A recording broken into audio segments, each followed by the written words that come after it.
Pass them to the front of the room, and I'll ask as many as I can as time permits. Please print legibly. I can't ask what I can't read. And I'll ask as many questions as I can. So, just one moment.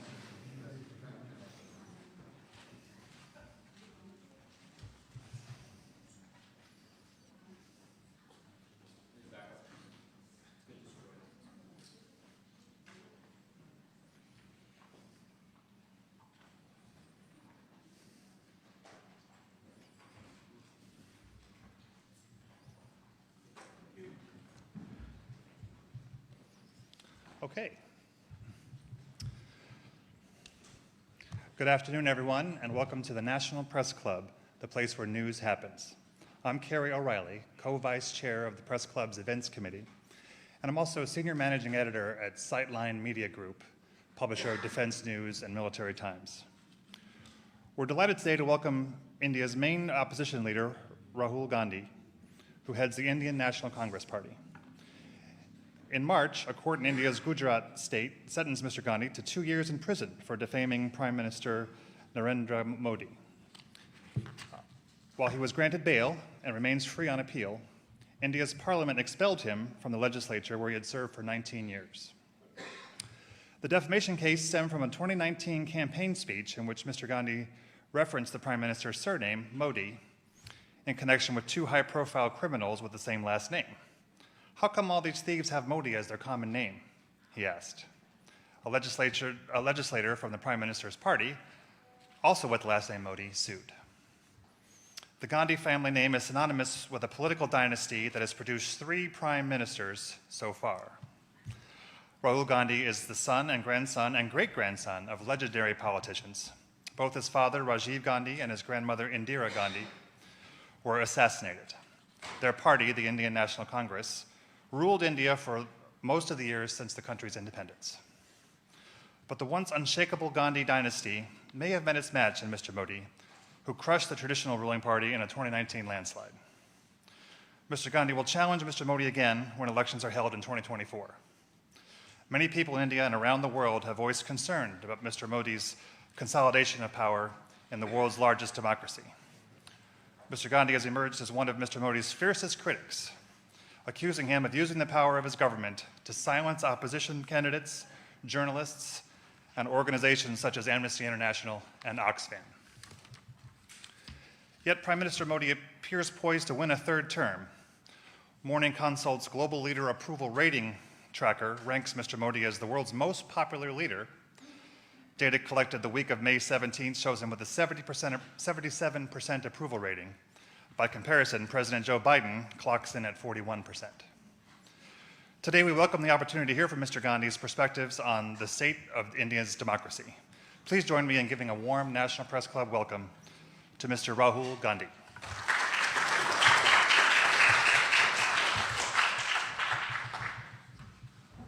Do you want to make some remarks, or we'll just go right into questions? Yeah, we can. Thank you very much for inviting me here. Certainly. I believe my great-grandfather came here, and my grandmother came here, my father came here. So it's an honor for me, and I'm looking forward to your questions. Okay. Let me just remind everyone that I'm happy to take your questions, but please write them on the cards provided and hand them before. Shouted questions will not be picked up by our microphones, and if you disturb this proceeding, we will be escorted out. So just want to make that clear. Okay, so since Mr. Modi has come to power, India's economy has improved, according to independent economic assessments. What's your take on the current government's economic policies? Have they improved the country's position? What we see on the ground is massive unemployment and dramatic increase in prices. And this is one of the reasons we won the Karnataka election, was that there was a feeling in India that there is a set of people who have a huge amount of wealth, and then there's a large mass of Indian people who are poor and struggling. Huge income disparities and unemployment. I think it's a 40-year high for unemployment. So to say that the economy is doing well I don't quite agree with it. And are there particular policies that are cause for concern or that should be changed? I think the central difference between how we see it and how the BJP sees it is we believe in decentralization of power. We believe in supporting the small and medium industries, and we believe that they are the engine of growth in India. And they tend to concentrate power and wealth in few limited people. So that's, I would say, broadly, that's the difference in the economic perspective. Okay. If your party were to return to power, what changes would it seek to implement to ensure the rights of minorities in India? I mean, India has a very robust system already in place. That system has been weakened, right? But it's not that that system doesn't exist. If the conversation, the democratic conversation is allowed to be fostered, then these issues will settle themselves. So the rule of law is in place. It just perhaps isn't followed. No, it's not. You have to have an independent set of institutions that are not pressurized and controlled, and that's been the norm in India. This is an aberration. Okay. What is taking place in India. So, from our perspective, the foundations of democracy in India are very strong. And the protections exist, but they're being sort of disturbed. And you see that if Congress came to power, they could quickly be restored. I mean, quickly, I don't know, but the Congress party is the institution that conceptualized them in the first place, right? So we don't view them as our institutions. We view them as institutions of the state. And so we ensured that there was independence and neutrality in these institutions. And it's not difficult to do if that's what you're trying to do. Let me ask you about, well, again, welcome to the Press Club, and let me ask you about press freedom, very important issue for us all. I should, full disclosure, my colleague, Vivek Raghuvanshi, was arrested several weeks ago and charged with, and accused of espionage. He's an Indian citizen. And what does that, he's been working for my company for more than 30 years and as a journalist. And I wanted to ask you what that says about the state of press freedom in India when someone can be just accused of, even after, if someone with such a reputation can be accused in such a cavalier manner. No, I think the fact that there is a weakening of press freedoms, this is not hidden. I mean, everybody knows it. It's apparent in India. The rest of the world can see it. And I think press freedom is very, very critical for a democracy. I mean, one should be open to criticism, and one should listen to criticism. I mean, that's the feedback loop that builds democracies. And definitely, there is a weakening of press freedom. I mean, and it's not just press freedom. It's on multiple axes. On multiple axes, there is a clampdown on the institutional framework that allowed India to talk, that allowed the Indian people to negotiate. I view India as a negotiation between its people, between different languages, different cultures, different histories. And the architecture that Mahatma Gandhi set up was to allow that negotiation to be carried out fairly and freely. And that structure that allows the negotiation between India's people is coming under pressure. I mean, this is a question you should ask Mr. Modi. So, more apt. Okay. I don't know how you'll get there. As soon as we get him here. I don't know how you'll get there, but yeah, I think we better question directed at him. Okay. What are your concerns with regard to the use of the citizenship law to expel Muslim Indians who have lived in India for generations? How would you handle things differently? I think all Indian people, right, have a right to expression. All Indian people have a right to religious freedom. All Indian communities should feel free to express themselves. So I don't differentiate between any community, any caste. I think India, as I mentioned just now, is a conversation, and the freer and more open that conversation, the more powerful India becomes. Okay. You have said that Modi's BJP engages in the politics of hatred and violence. Can you explain what you mean by this? I mean, it's explained in the sentence, right? They sort of generate a certain amount of hatred in society. They polarize society, and they're not inclusive. They don't embrace everybody, and they divide society. That's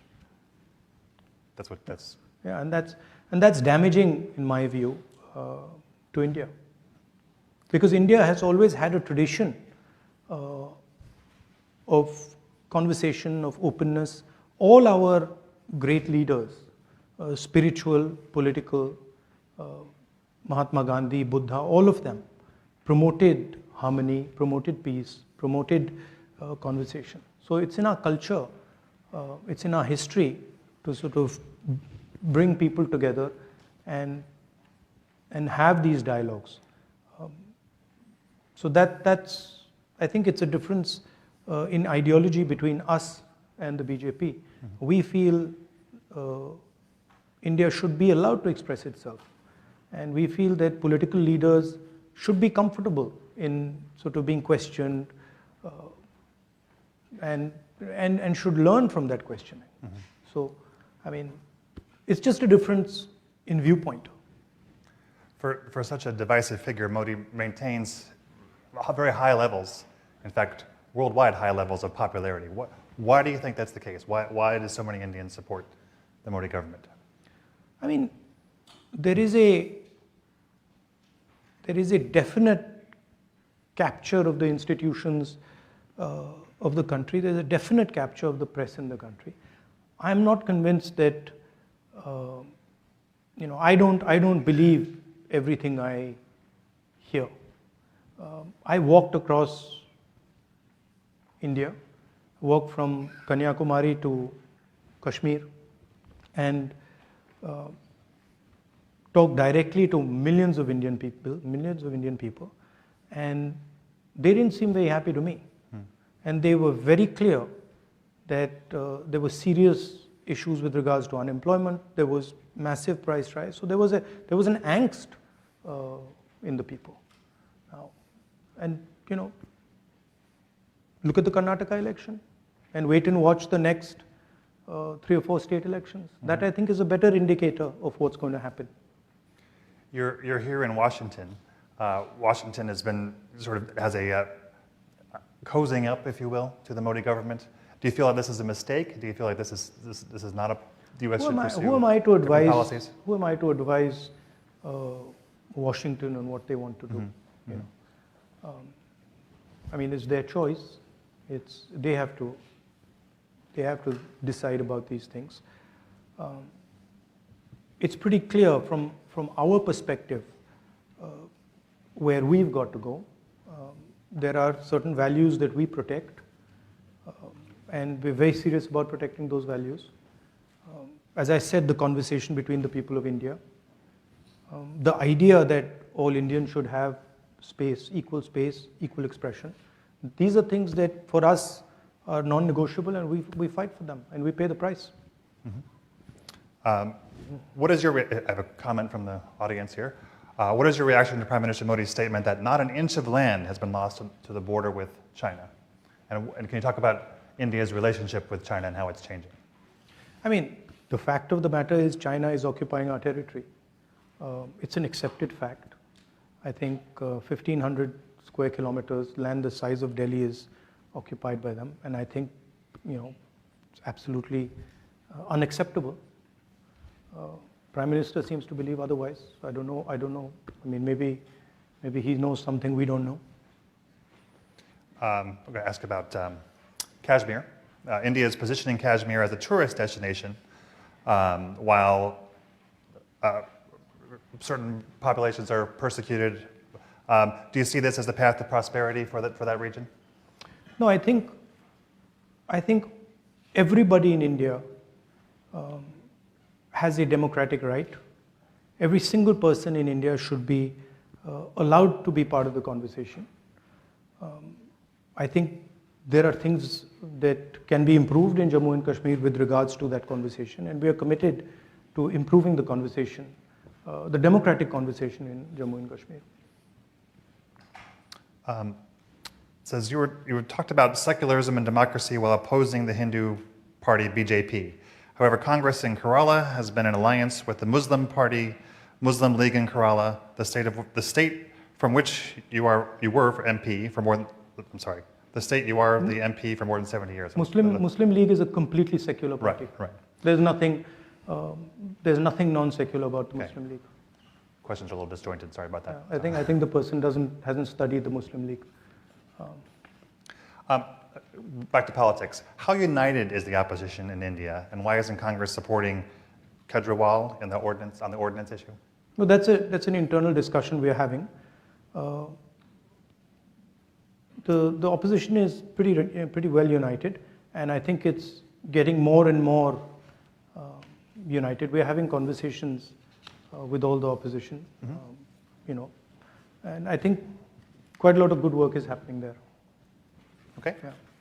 It's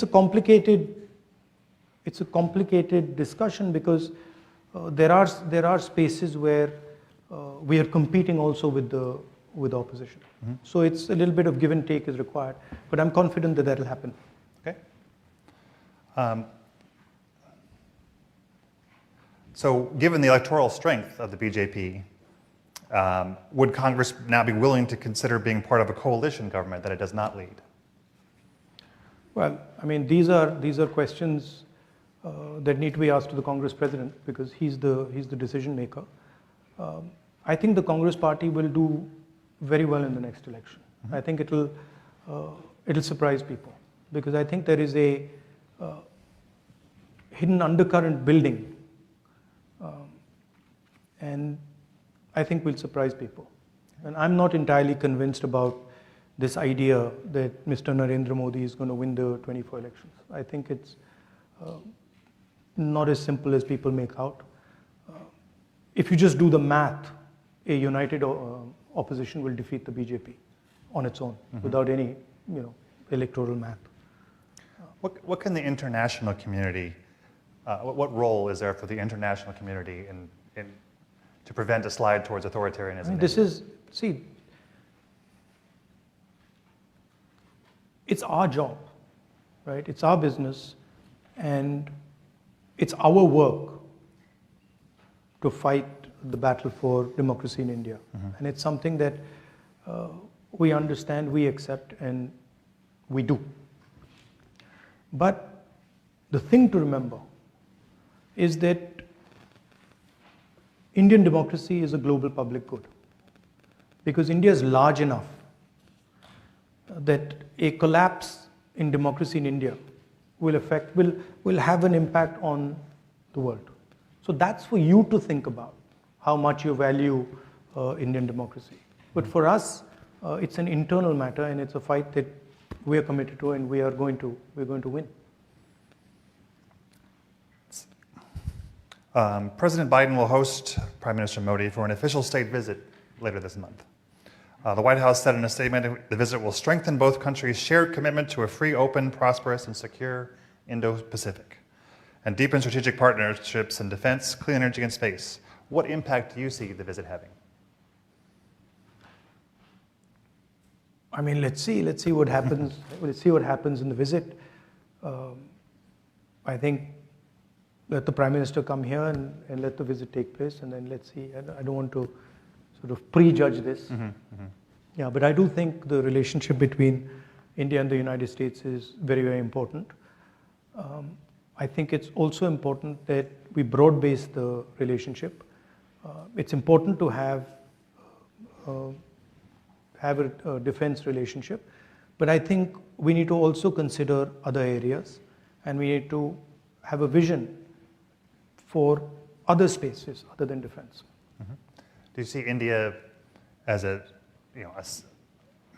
center between Russia and China and U.S. interests? Do you see it benefiting from the interplay of these countries, or do you see it taking almost a leadership role in the Indo-Pacific in terms of economic issues? Or look, India has to do what's in its self-interest, right? And that's what will guide us. But as a people, we are committed to a democratic vision. So I myself am not entirely convinced about the sort of autocratic vision that is being promoted. And I think that it's very important that democracy is protected on the planet, right? So India has a role there. India, of course, has its view on things, and I think that view should be put on the table. But I don't think one should think about these things as, oh, you the center of things. I think that would be arrogant. Mm-hmm. We understand the strengths that we bring to the table, mm-hmm. right? Democratic values, data. These are some of the things that technology, a highly educated, technically educated population, these are our strengths, mm-hmm. right? And I think we have to chart our course based on these strengths. This is a question from the audience. India started as a secular state, but is currently leaning toward a Hindu state. Is that a threat to democracy? Is India losing its original ideology from your perspective? I think there's a fight on in India. There are two visions of India. There is the vision that the BJP has. It's a centralizing vision. It's a polarizing vision. Mm-hmm. And then there's another vision, equally strong. In fact, if you ask me, much stronger, but not expressing itself that effectively right now, which is a decentralized view, an embracing vision, a sensitive, compassionate vision. And I'm absolutely convinced that this is a transitional phase, and the true nature of India, the true democratic nature of India, compassionate nature of India will triumph. I have no doubt in my mind. And by the way, we've gone through this phase before. So it's not that it's a new thing. The Congress party faced this exact same thing in the 30s, and we decimated it. And we will do the same again. People are impatient, People are like, very impatient. BJP has been in power for 10 years. Well, okay, we were in power for 10 years before that. Why did nobody say, in UPA 2, when we had been in power for 8 years, why did nobody say, oh my God, the BJP is going to evaporate? Mm-hmm. After all, the same, we were in power for 10 years.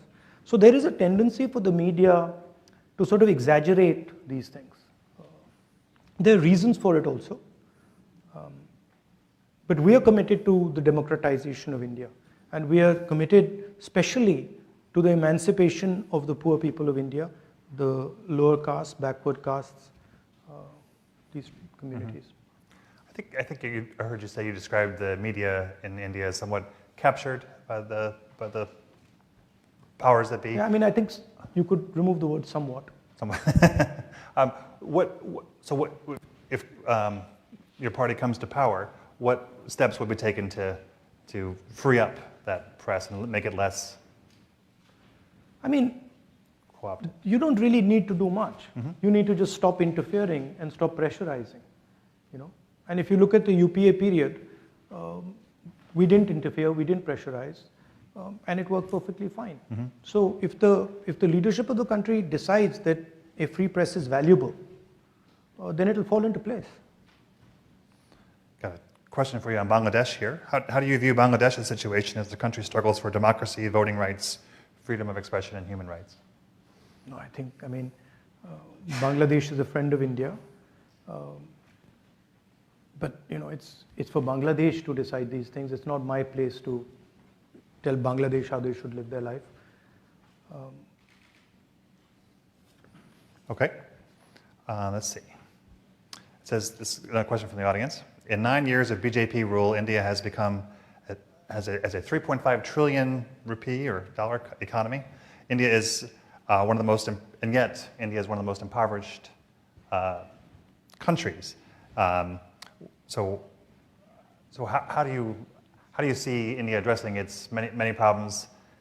Given the challenges of democracy, given the challenges of the divisive rule of what's the way forward in terms of specifically addressing poverty? The 3.5 trillion, India has a particular growth rate. Mm-hmm. So that's just a natural consequence of that growth rate. The question is, how is the wealth of India distributed? Is India creating jobs? Are Indian people feeling that they can express themselves?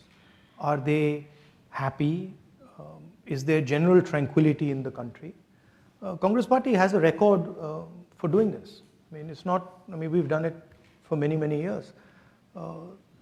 I think a good model is to let the people of India get to work, let them do what they're best at doing, and not to sort of, pressurize them and threaten them and do that.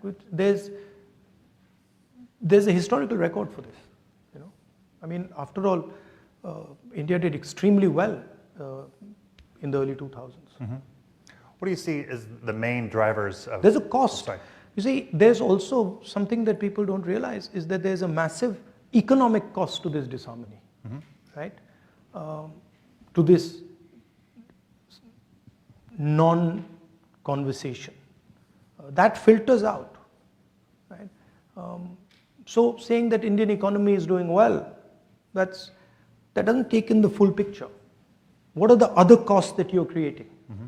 Those are not being factored in, right? We had better economic growth than the BJP, created more jobs than the BJP, and had complete harmony in the country.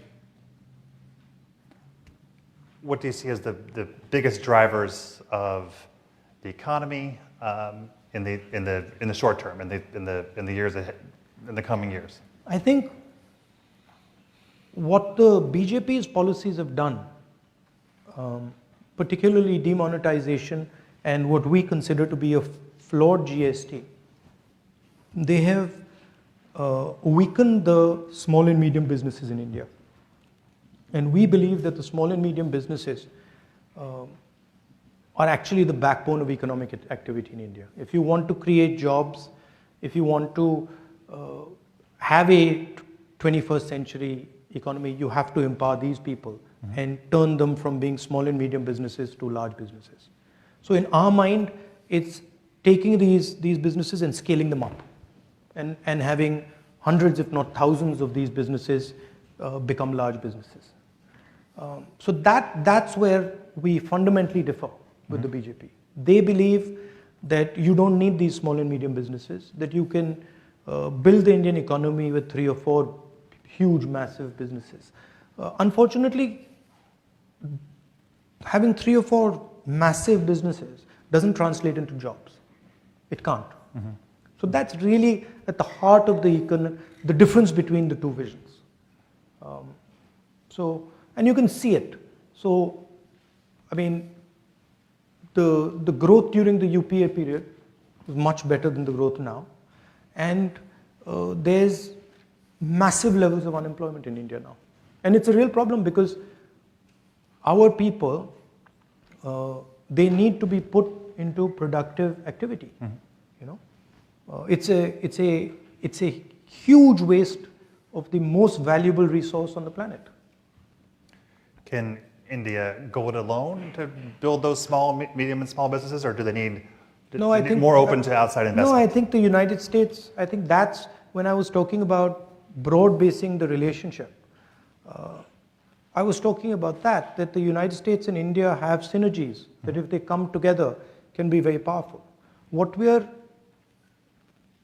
facing is a a particular vision of the world, Chinese vision of the world, that offers productivity, prosperity, but under a non-democratic framework, right? That's not acceptable to us because we simply cannot thrive under a non-democratic structure. So we have to think about production and prosperity in a democratic framework. And I think that's where the bridge between India and the United States can play a very important role for us, for you, and I think also for the planet, to show the rest of the world that production, manufacturing in a democratic environment is possible and can actually be competitive with the Chinese model. And also while keeping the environment in mind, is the environment a major concern of yours going into the next election? Yes, as I said, you can't ignore costs and pretend they don't exist, right? And when you're thinking about these things, you don't want to think about them in the 1 year, 2 year, 5 year time frame. As a country, you'd like to think about them in a 20, 30 year time frame. And if you're looking at that span, then the environment is fundamental. You can't get away from it, right? Saying that, the world is in a transition. So we are moving from internal combustion engines to electric motors. There is an energy transition taking place. So we have to adapt ourselves to benefit from those transitions. And I think India is very well placed to do that. Would you consider a big increase in exports one way to measure that, or is it really about innovating the economy to take advantage of these new technologies? It's both, right? If India starts manufacturing, starts producing, it will start to export as well, right? I think there is a opportunity for India to successfully compete with the Chinese on manufacturing. We might not end up doing it the way they do it. So we might not end up having huge factories. We might end up having smaller factories with high technology embedded in them. So the system will probably look different, but the end result would be similar, that we would compete with China and you would see made in China and you would see made in India. Can you do it without more Chinese investment? Is there enough money coming in from elsewhere? Yeah, no, that's where the India-US relationship should be looking. I mean, that to me is what the conversation should be about. How do we build this alternative production system, alternative manufacturing system? And I think there's a lot of interesting things there because of our size, because of data, because of our technological capabilities, your technological capabilities. So I think the strengthening of the bridge between the United States and India and the widening it, taking it from a 2-lane highway to a 10, 15, 20-lane highway is how I think about it. Does the U.S. Tendency to flirt with the debt ceiling and so on give you pause as far as partnering with America in the long These term? things, there are always stumbling blocks. There are always relationships like that between the United States and India. They will move very fast, then they'll slow down. They'll move very fast. But as long as the progression is in the right direction and you're focusing on the right things, I think you'll end up resolving the problems. A couple more questions from the audience here. If you believe the BJP pushes hard propaganda, how do you tackle the government messaging heading into 2024? Well, we had been struggling with this for some time, and we came across this very simple idea, which was to walk from Kanyakumari to Kashmir. And it was shocking at how effective that idea was. I was just frankly blown away, because when we went directly to the people, no amount of force worked. I mean, the BJP was trying everything they could to not allow the yatra to be successful. It didn't work. So it was very interesting. I think all this propaganda doesn't work if you go close to the people. If you're far from the people, it's very easy. But once you start going close to the people and you start having conversations, you start walking on the streets, you start physically meeting people, it doesn't work.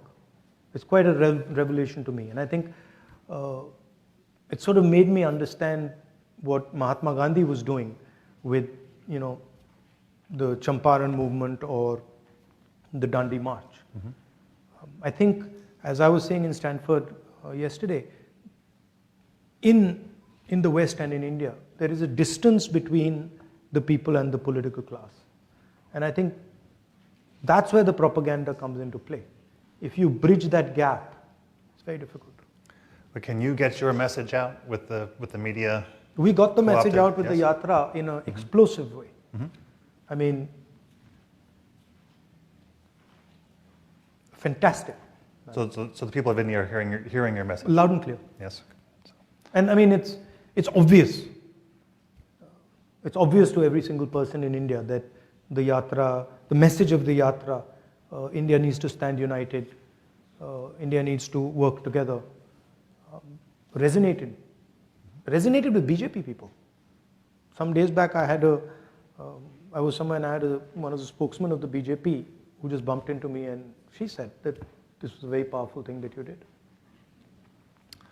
All right. Why should religious minorities see your party as an alternative to the BJP's politics? Because it's not just religious minorities, it's everybody. Because we give space to all ideas in India, all communities, all religions. Our party is, and the design of our party, and our original designer, Mahatma Gandhi, designed the party to be based on truth and non-violence, compassion, affection. So it's a completely different philosophical architecture than the BJP. Yeah. It says, It's a different vision of India. It views India as a conversation. It views India as multiple ideas.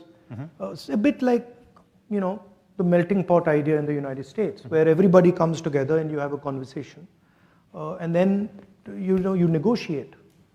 So everybody is comfortable in it. several related questions. Here's one. India has been a country of particular concern in the International Religious Freedom Report for several years, and it talks about the policies against Muslims and so on. What would your party do in power to heal or to bring the Muslims and other religious minorities together into the coalition, into the group? You just have to look at our record, right? Our record speaks for itself. We don't even have to say what we're going to do. Just look at what we've done, right? We're the ones, not we, but the Congress Party is the institution that united India in the first place.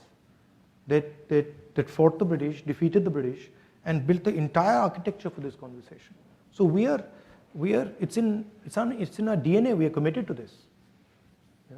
And as I said, the framework for this is present in India. It's not that it's absent. It's not that it needs to be constructed. It needs to be nurtured and protected, which we know how to do. This is another question from the audience.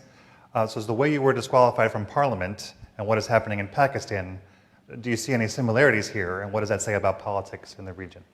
I don't know. I mean, look, as you said, I asked a rhetorical question. I asked the question, why, well, you described it. Right. I'm fighting a court case, so I have to be careful. But I asked a rhetorical question.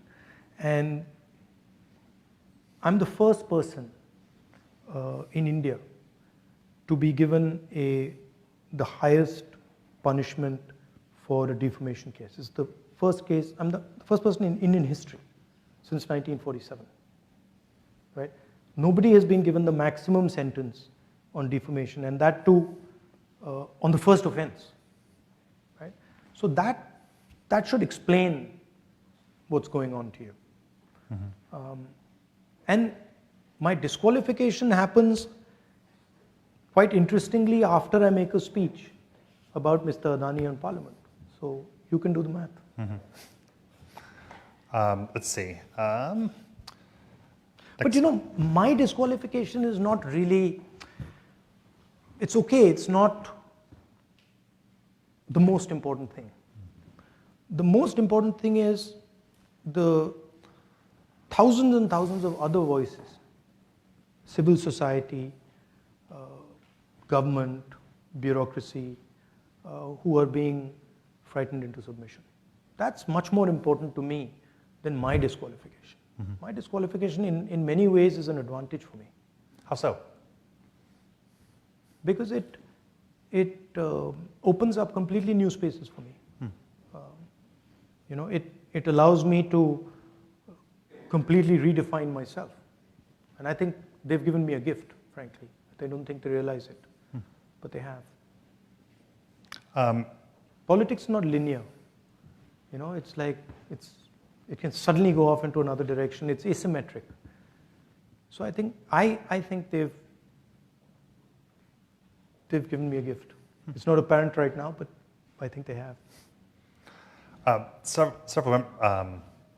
So you come from a political family. The Gandhis have been compared to the Kennedy family here in the U.S., both in terms of the highest heights and unfortunate assassinations. What keeps you going? What keeps you involved in politics, despite what can be great risks? I defend an idea.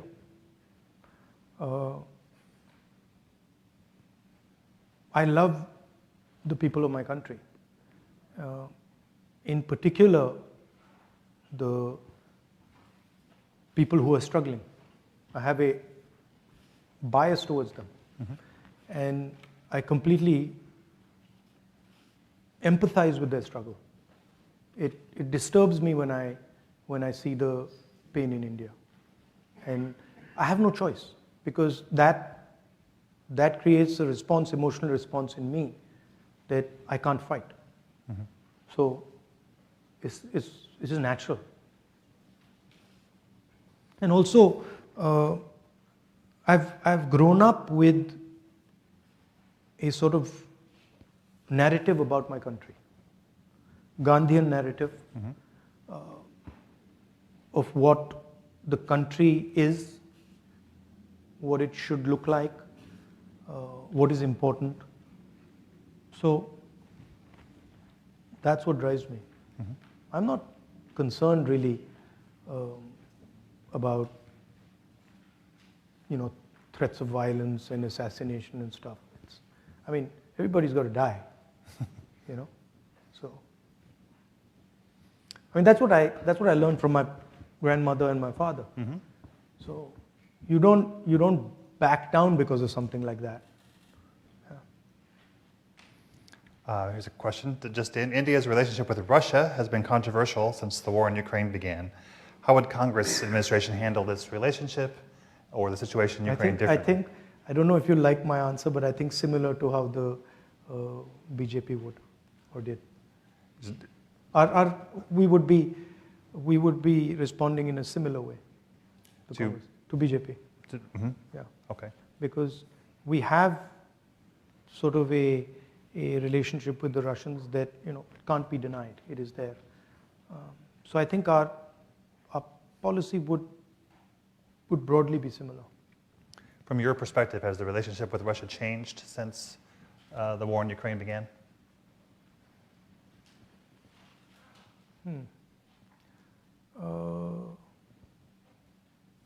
I think in some ways it might have. I think it might have changed in some ways. But there is a old historic relationship with the Russians, and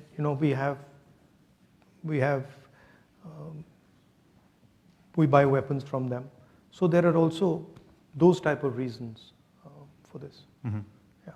But I don't think a Congress government would be dramatically different than what the BJP is doing right now in terms of Russia.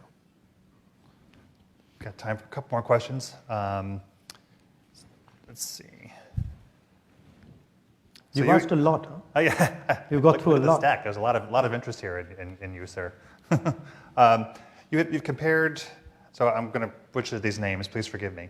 You have compared with Guru Nanak Udasis driving your speech in San Francisco, while the SGPC has raised questions on your statement. What would you say to do you know what this is referring to? I'm sorry. I promised you I'd ask. So. No, I don't know. What is Udasis? As you compared with Guru Nanak's Bharat Jodo Yatra and SGPC raised questions. Okay. So. Sorry. Thank you. I'll explain it. So I said that the tradition of a yatra or a walk is a very deep tradition in India, and I said that many great people have used this instrument of a walk. Mahatma Gandhi has used it. Guru Nanak has used it, and as an instrument of conversation and as an instrument of understanding. So I think they're saying that I shouldn't compare the Bharat Jodo Yatra to walks that Guru Nanak and Mahatma Gandhi took, but I wasn't doing that. I clearly said that, look, I draw inspiration from these great leaders and what they did, and there's no question of comparing this walk to their walk, but I think they've misunderstood it. I see. Yeah. What is your message to the Indian people as to why they should support Congress in the next election? Is it about economic achievement? Is it about tolerance? I said in my yatra, I'd say it in Hindi, nafrat ke bazaar mein mohabbat ki dukaan kholo. Do you speak Hindi? I wish I did. So nafrat ke bazaar mein mohabbat ki dukaan kholo. In a market of hatred, open a little shop of love and affection. So I believe that India needs to be in harmony. And I believe that India needs to be able to express itself to truly succeed. Right? If you, I don't know of one case where somebody who's angry or somebody who's full of hatred has had an expansive imagination. And India needs an expansive imagination. India needs to dream big. And you can't dream big if the people who are leading you are angry, are violent, are engrossed with hatred. So I feel India has a great opportunity, huge opportunity, which can transform the lives of millions and millions of Indians. But in order to do that, it needs to imagine a new India in a big, dynamic manner. And I think in order to do that, India needs to be in harmony. India needs to start talking to itself. India needs to respect itself. So that would be one element of it. Hatred doesn't work. You know that. Your country knows that better than anybody else. Hatred has never worked. Might work for 6 months, 1 year, and then it collapses on itself. Affection, love always work. They have. I mean, that's what we've been told by the great leaders. All right. Well, I want to thank you for joining us today at the club, and thank you for answering so many quesquestions. Are you inviting the Prime Minister? Absolutely, we'll invite for his turn. I look forward to hearing it. I also want to thank Bill McCarran, Cecily Scott Martin, and Poonam Sharma for their role in bringing this together, and in the perhaps your Members of your family have received this in the past, but Oh, have they? as a thank you, this is our Okay. Press Thank you Club very mug, highly coveted. Perhaps That's nice. it can go on the mantle. You know, I was actually looking for a coffee mug. Okay. Excellent. Thank you. Well, thank you very much. Thank Thank you. you.